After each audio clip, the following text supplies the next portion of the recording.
Okay, today we're gonna reflash this Land Cruiser 200 V8 diesel.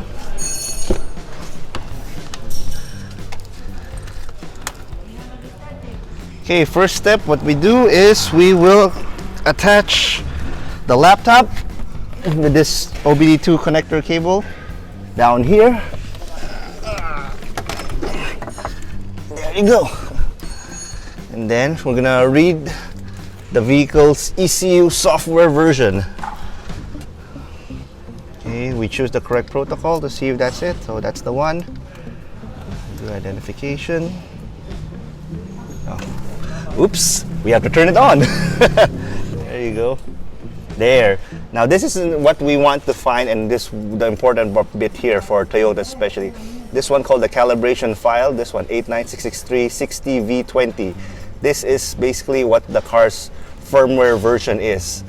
There are actually over 100 firmware versions for all the different Toyota vehicles, and I'll explain to you in a while why it is like that.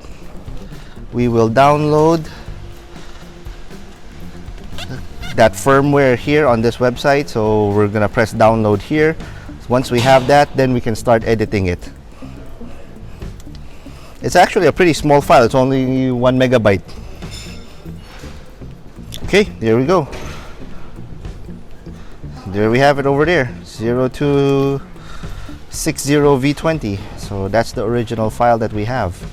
And then from that one, we can open up our editing software, and this is all the things that we're able to edit and change the parameters of the ECU, which includes here, this is all related to boost. This is boost control, EGR, then this is also injection, real pressure, pedal sensitivity, all of it's here. So this thing is called a map. So all of these things are called maps here. Over there, that's a map, that's another map, that's another map, and all of that.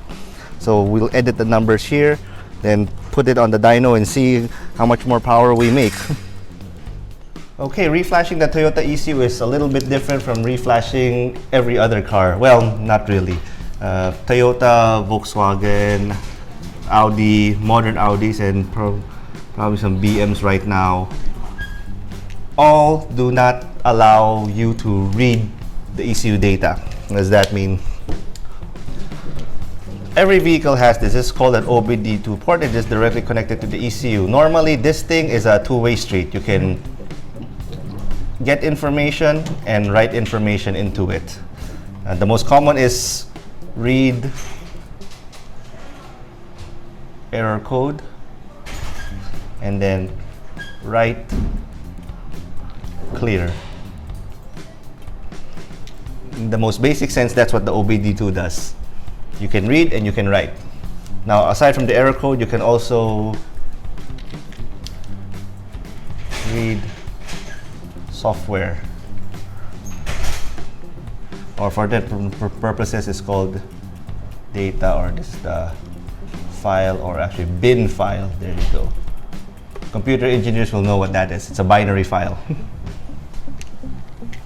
Then obviously, if you can read it, you should be able to write the same bin file. Mitsubishis can do it, can read and write. Mitsu, Honda, old BM, old VW, old Audi, pretty much any car can both read, or Nissan. Toyotas operate a little bit differently.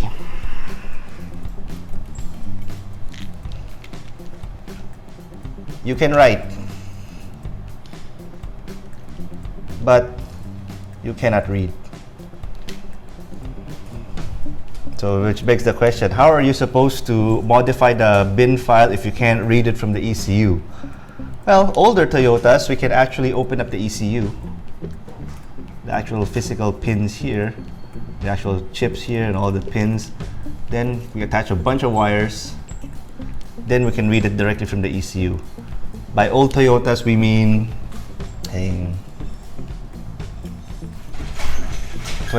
generally 2012 and below, up to a limit around 2005. Anything older, you cannot read it. You can't even read it, much less modify it. So there is no hope for reflashing your old 2002-2003 Altis.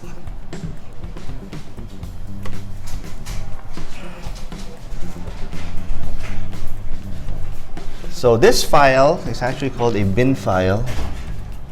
Has to come from somewhere. Normally this comes from the Toyota dealership. I don't know why we are not allowed to buy this because it is part of our car. Some countries you can go to the dealership and ask for your software bin file and they will gladly either give it to you or sell it to you. Coops lang yung Toyota dito. Ayaw bigay sa atin. But there is a central database for all of these things on the internet which we buy the file. So once we have that file, once we have this bin file, it's normally about anywhere from 1 MB to 2 MB. It's pretty small. Then this is the one where we can open in our editing software, where you can now see all the maps related to it. So we have EGR, boost, fuel, injection, torque, so on and so forth. So once we have this file, we're able to edit it. Now we can write it back into the ECU.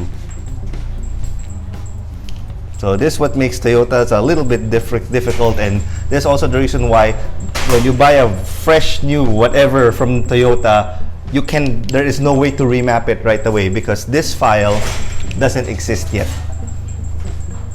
It takes time for the network of ECU crackers and flashers all over the world to be able to get a copy of this file. So no, if you buy a 2020 Fortuner, can't reflash.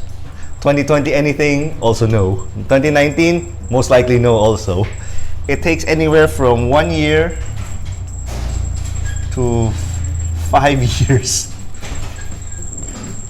until we get this file, depending on where we are. Obviously, if you're in America or other wealthier countries, you get the file faster. Here in Asia, we get it a bit slower. So this is why there's a little bit more effort and waiting time when you want to reflash the Toyota ECU.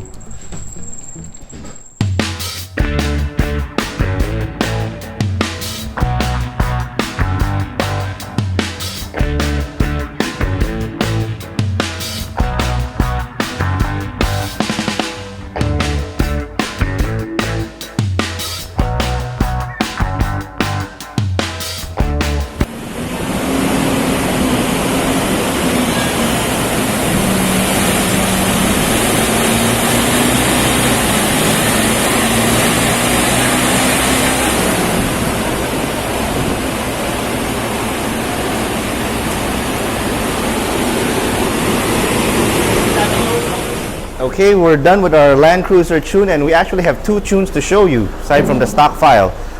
This is stock reading, 200 to the wheel, which is what we see from every other Land Cruiser we've done.